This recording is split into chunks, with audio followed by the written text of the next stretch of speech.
lovely people. Welcome to the first part of my October reading wrap up. Doobie doobie doobie doobie doobie doobie doobie doobie doobie doo. Doobie doobie doobie doobie doobie doobie doobie doobie Sophie Vlogs. I am coming at you with a brand new cold. So I've put my little flower crown on to try and get the brain juices going. I'm just going to talk to you about the first bunch of books that I read in October.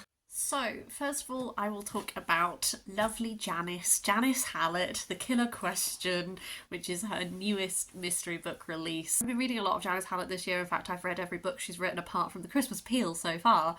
And what I really like about her is that she does murder mysteries that are done through a sort of a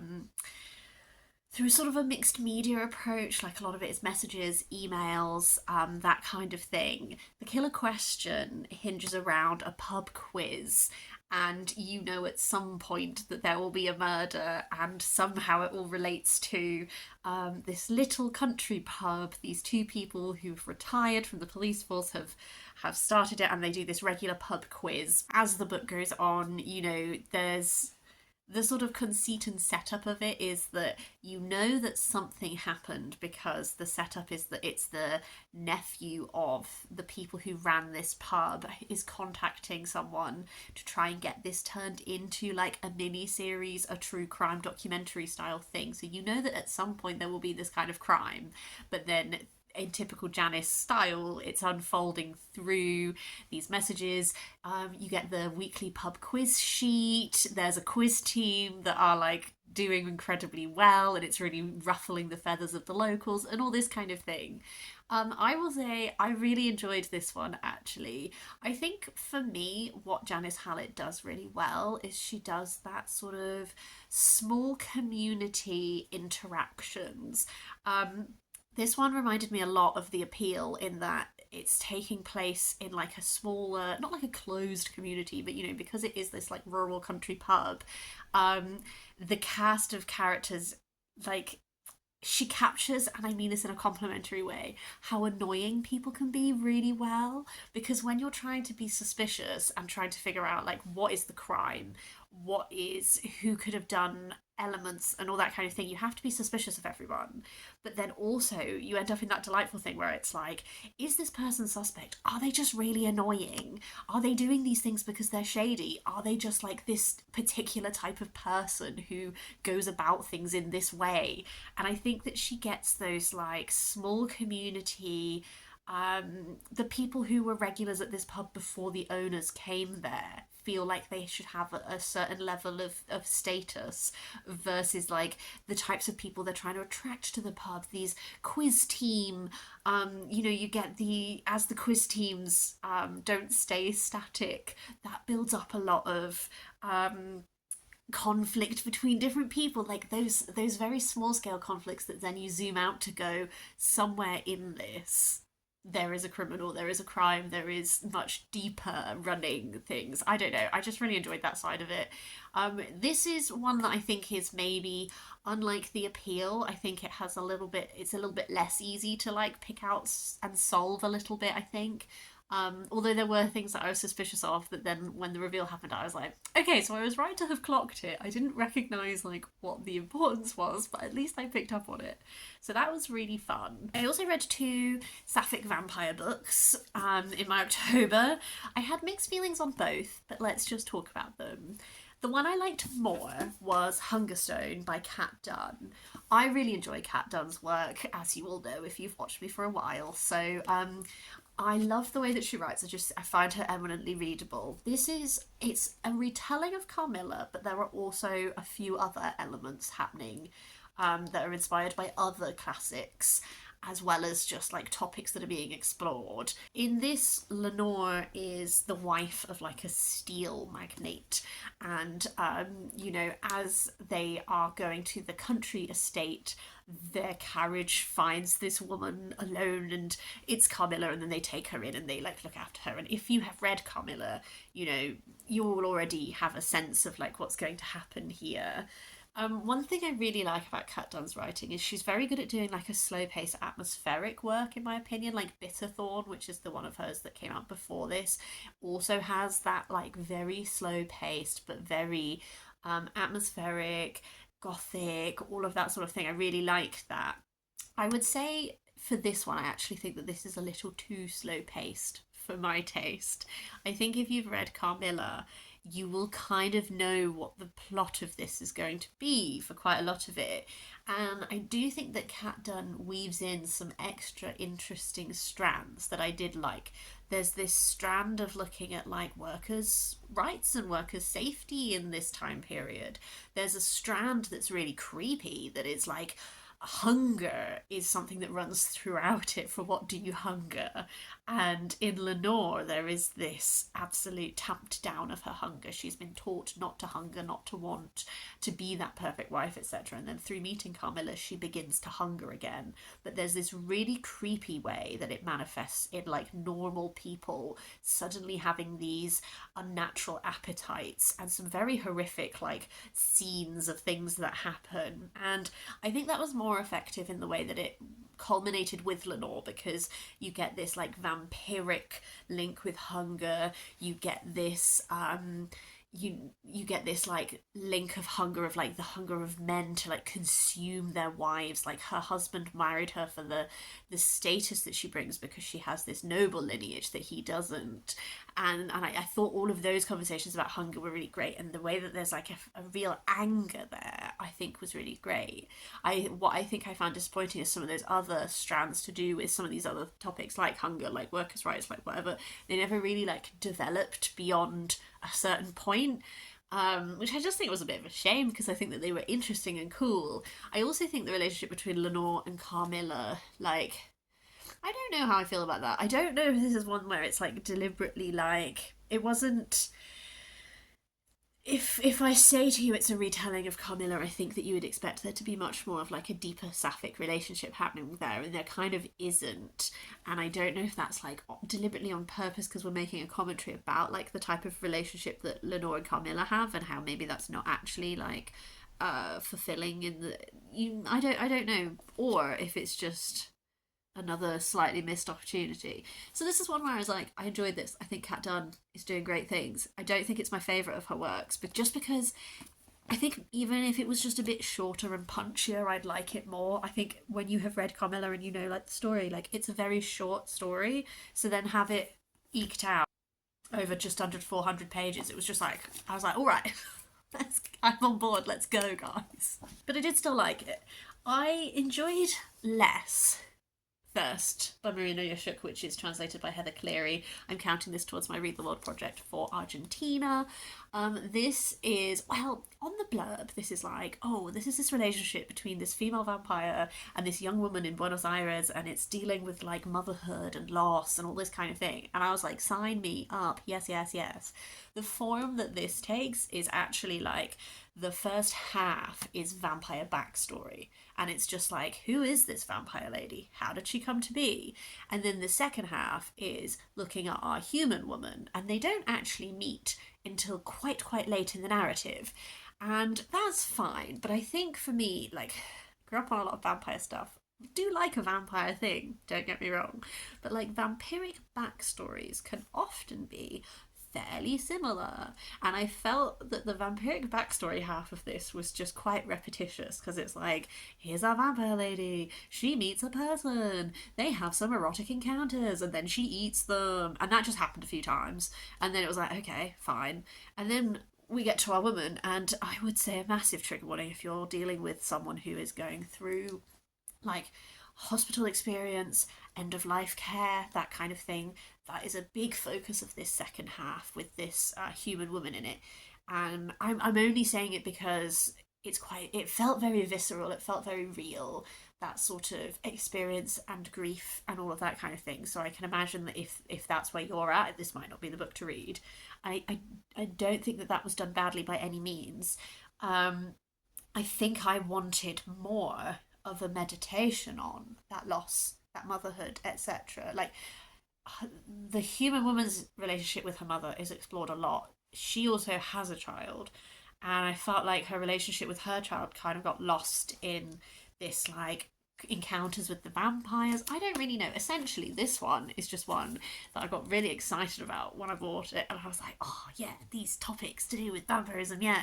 And actually, I just kind of, it just fizzled for me a bit, and I found it quite boring, and I feel a bit sad about that, but is what it is, isn't it? A non-fiction book that I started the month with on my Kindle was Alexandria, The City That Changed the World by Issa. I already owned this book, but then I listened to Natalie Haynes' Stand Up for the Classics podcast that was all about the city of Alexandria, and Issa was a guest on that episode, and their conversations together were really interesting, so I was like, this is my opportunity, I'm going to read this book.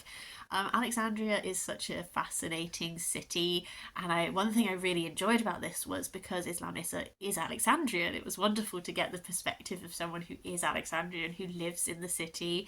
That was like a really nice element, and there were sort of aspects of like family history that were woven into it that was like a really nice touch. I think my favourite portion of this for me was I really enjoyed the section that was about ancient Alexandria and all of the inventors and thinkers and philosophers and everything who lived there. That was just fascinating. I love that kind of thing. So that whole focus was brilliant. It goes through time chronologically, so it covers quite a lot of history. I will say, like, I think the downside is that the nature of that is sometimes history feels quite cyclical. So sometimes there were elements of like, you know, the history that was repetitive because it's like, and then this happens again, and then it all comes back, and then like freedoms are clamped down upon, and then later you get a bit more freedom, and then someone comes in and those freedoms are clamped down upon, and that is the nature of history. So that was just like a minor critique, but on the whole I really enjoyed this. I feel like I learned a lot, and it was interesting getting that sort of combination of like historical Alexandria but then with these elements of like bringing it up to contemporary times. Back to some Halloweeny reading. I also read Unspeakable, a queer Gothic anthology edited by Celine Frohn. This has 19 short stories by hit myself in the face. Has 19 short stories by a variety of contributors. The only person who I actually had heard of before was S.T. Gibson, who I have not read before, but I have heard good things about the work. All of the other authors were new to me, but I really enjoyed the I guess the variety in this. I found all of these short stories incredibly readable, and I think that there's a really wonderful like breadth of representation in here to do with different identities being explored. That was really fab. And then also, I guess, different types of like creatures and Gothic tales. It's one where I feel like I ended up with all anthologies, like some of them will absolutely hit for you and some of them will miss. I think that this was like a really solidly enjoyable short story collection. There's a couple of authors that I might go away and explore further, but there's definitely a few of these where the type of imagery being explored will stay with me. Tone wise, they are all Gothic, but there is some of them are, I guess, there's a slightly more like contemporary, light-hearted kind of aspect versus others which have much darker tone. So I kind of enjoyed the like variety that was present within the collection. I guess an update on my trying chapters video. I've actually decided not to read 2 more books. So, for the Bass Rock by Evie Wyld, this was sort of like a midpoint on my ranking at the end of that video. This one I've decided not to read because I just thought to myself, oh, maybe I'll just go read a few reviews of it. And the reviews were just saying that this is effectively just incredibly focused on violence against women. And I think it's not that I'm never willing to engage with those topics.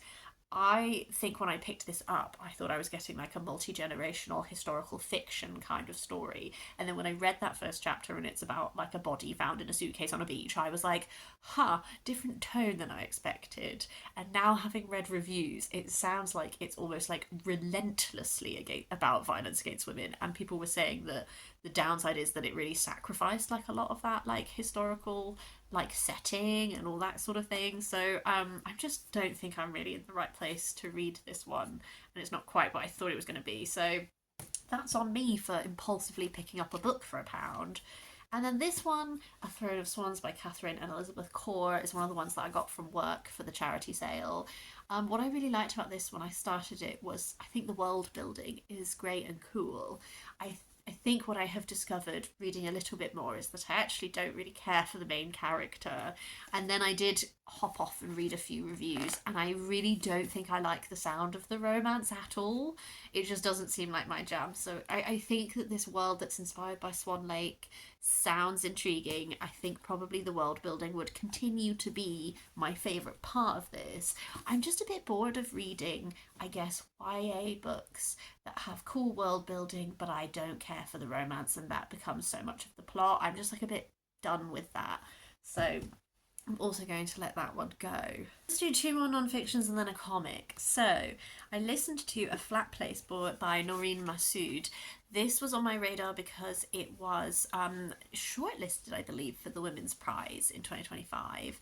It is a non-fiction exploration, nature writing of flat places in the landscapes, but it's also an unpacking, like a memoir of the author and her upbringing in Pakistan and unpacking. She's been diagnosed with CPTSD, and so there's a lot of unpacking of like her trauma, because her upbringing, her father was a particular figure of discomfort and that sort of things. I really enjoyed the nature writing side of this. I haven't listened to or read nature writing that is coming from this perspective of looking at that particular type of landscape that is really flat. And she draws a lot of comparisons because she grew up in Pakistan when she was a child. Her mum was Scottish, so when her parents separated, she ended up going back to Scotland with her mother, and she draws parallels between these childhood memories she has of these flat landscapes in Pakistan that really, she really felt a connection with, to then discovering these places in the UK, and then she travels around a lot to explore specific ones, and as she's doing that, she's also unpacking, like, some of this is written during the pandemic, and that experience of being isolated and realizing that actually that feels very freeing to her because she doesn't connect with other people in the same way that they seem to connect with each other. Like, that was, I appreciated the meditations on all of that. I think that this is a book that I can tell has been written while she's still very much in the processing phase of those emotions. It feels really hard to capture what it was I felt, a disconnect, I guess. There's a very strong, palpable sense of her emotion. Like, I feel her anger, I feel this hurt very, very strongly. And I guess it's extremely vulnerable to share that level. There's not a lot of specifics about like what that is in relation to. That's not the reason why I felt disconnected from it. I think why I feel disconnected from it is there's so much of this discussion of flat places and flatness that I wonder if it's almost deliberate, that sometimes it feels like there's a flatness to this emotion, this response, this all of that. I don't know. I think the bits that I enjoyed the most out of this, as an example, one of the latter chapters is all about Orkney. And she goes to Orkney with her mother and they explore some of the flat places there, but also she really delves into that relationship with her mother. And what I loved about that section is it felt like there was an opening within her, and it was like she was beginning to open herself up a little bit and find these points of connection with her mother that she hadn't had before, and they have some really like honest discussions and that sort of thing. So I almost felt like when I got to the end of the book, I felt like I had just started to really settle into it and she was like really getting me, and then it ended. I don't know, so it's like, it's not a bad book. I don't think that at all. I think it's one where I was almost like, oh, could we have got to this bit sooner? I don't know. I really liked that aspect of it though. My final non-fiction for this part one is The World We Once Lived In by Wangari Maathai. I was familiar with Wangari Maathai because of her activism work. She was part of this group that were involved in tree planting in Kenya to bring back this great forest. This is part of it's the Penguin Green Ideas series, which are sort of excerpts either from longer works or from sort of longer works and then added to sort of do like snapshots of these thinkers who have these green ideas. And essentially, this is just exploring like why humans feel a connection with forests, what forests give us, and what our future could be.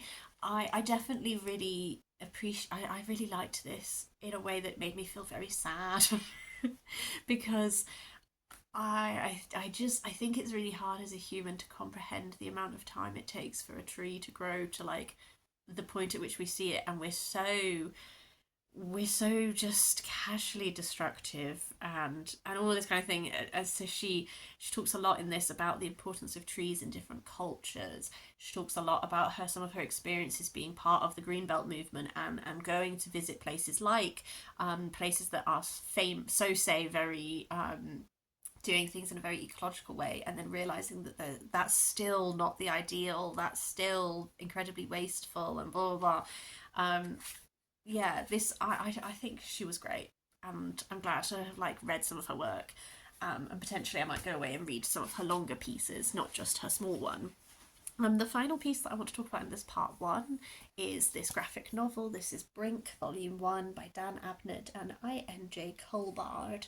This was a birthday present from my dad. It's a science fiction vision of our future where we've left the Earth behind because it's dying, and humans live on these like space stations now. And humans have been in space for so long that they're sort of starting to go a bit bonkers, and the corporations that own these ships are kind of managing to keep humanity going by like drugging them and sort of just like controlling the population in a certain way. And we follow these two space cops, and they're investigating like a crime, and then there becomes an increasing amount of this that is like, is this a space cult that has gone cuckoo? Like, is there something supernatural coming? Is this happening? Is there an explanation that is more practical that's to do with these corporations and everything? Is there a completely different story going on? So it's kind of like a mystery in that you're trying to solve some crimes, but also these swirly whirly things going on. I enjoyed it. It was fun. It was quite slow paced, I guess, quite atmospheric. I think it was a fun time. I don't love the art style, I will say. I don't really like how people's faces and stuff are drawn. It's not my jam, but I think that the story being told was interesting, and I had a fun time. It was like a perfectly enjoyable graphic novel for me. That's everything for part one. I will leave it here and I will record part two so that neither of these get too long. I would really love to hear if you have read any of these.